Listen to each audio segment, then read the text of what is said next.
Welcome to the next stage of the crafter rebuild project. Plan today is to fit this Fiamma fan to the van. As you'll remember, we've already got a roof rack on the van, so I chose this fan because it fitted more or less exactly between the biggest gap in the bars on the roof rack. So drilling the holes and cutting out the panel is going to be fairly critical today to make sure we get that in the right place. So although this is listed as a premium product, it's worth bearing in mind that it comes without any screws to fix it to the van. So you'll need to get yourself some number 8 40mm screws to fix this to the van. So you'll also need some Sikaflex and some mastic sealing strip.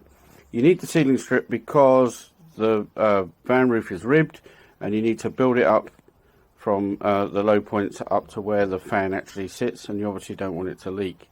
So we've got together all the stuff we need to start the fitting. You can see that I've already made a frame with some half lap joints to fit underneath the roof, so that gives some added strength instead of just having to screw the thing to the flimsy steel roof on the van.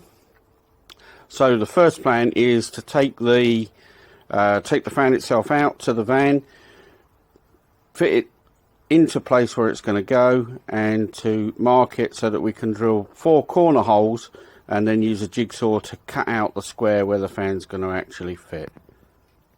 Can you just check? Okay, so that's got the hole cut in the roof.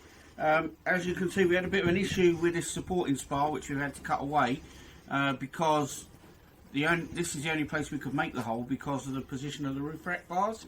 So we've cut that away. So now you can see we've got lots of rough edges and burrs around this hole, which we're going to just clean up with a file. And then it's a case of treating the cut edges to make sure that it doesn't go rusty, and then putting some paint on it, and then we can fit the actual fan. Okay, so that's the first of the Fiamma fans fitted. Finished just in time before the rain started as well.